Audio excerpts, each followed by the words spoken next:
এই সিজনটাতে বাজারে প্রচুর পরিমাণ আমড়া পাওয়া যায়, তাই আজকে আমি খুব সহজেই আমড়ার আচার বানিয়ে নেব। এখানে আমি আচার বানানোর জন্য সকল উপকরণগুলো গুছিয়ে নিয়েছি। এখানে আমি নিয়েছি 1 টিস্পুন ধনিয়া, 1 টিস্পুন জিরা, 1 টিস্পুন পাঁচফোড়ন, 1 টিস্পুন সরিষা আর 2টো শুকনো মরিচ। এই সকল উপকরণ আমি অল্প আঁচে আস্তে আস্তে করে ভেজে নেব। আর এই গুঁড়ো মশলাটা কিন্তু আমার আচারে দেওয়ার জন্য লাগবে, তাই আগে এটা আমি ভেজে নিচ্ছি।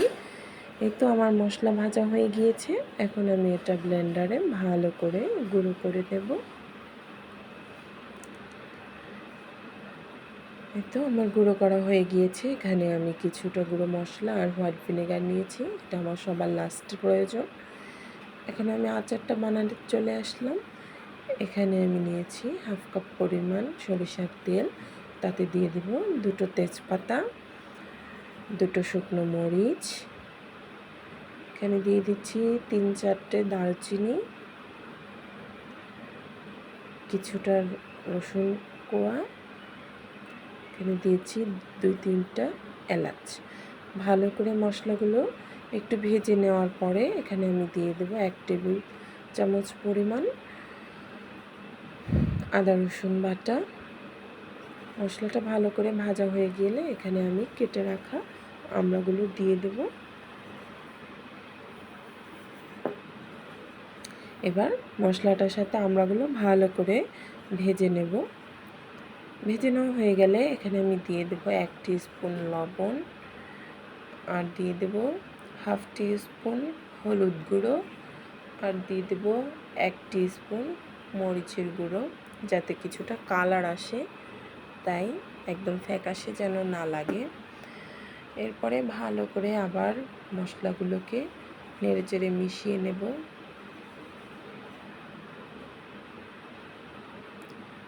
ভালো করে নেড়েচেড়ে মিশিয়ে নেওয়া হয়ে গেলে এখন আমি এখানে দিয়ে দেব 1/2 কাপ পরিমাণ চিনি। এখানে আমি 1 কেজি পরিমাণ আমড়া নিয়েছি, এর জন্য আমি এখানে 1/2 কাপ পরিমাণ চিনি নিয়েছি।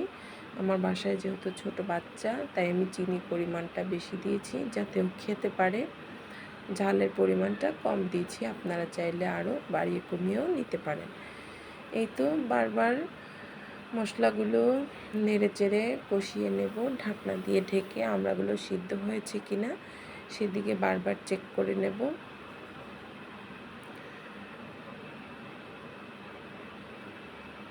একটু নেড়েচেড়ে আবার আমি ঢাকনা দিয়ে ঢেকে দেব। এই তো দেখুন আমার আমড়াটা সিদ্ধ হয়ে গিয়েছে প্রায়। এখন আমি এতে দিয়ে দেব 2 টেবিল চামচ পরিমাণ হোয়াইট ভিনেগার, যাতে আচারটা দীর্ঘদিন ভালো থাকে। আর একটু নেড়েচেড়ে ভিনেগারের সাথে এরপরে আমি নামানোর আগ দিয়ে এখানে দিয়ে দেব আগে থেকে ভেজে রাখা গুঁড়ো মশলাগুলো। আমার প্রচুর ঠান্ডা লেগেছে, তাই প্লিজ আমার ভয়েসটা একটু ইগনোর করবেন।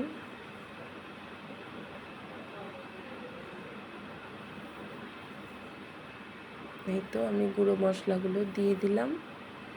এরপরে আমি মশলাগুলোর সাথে আমড়াগুলো ভালো করে মিশিয়ে নেব। ব্যাস তাহলেই হয়ে যাবে আমার খুব সহজেই আমড়ার আচার রেসিপি।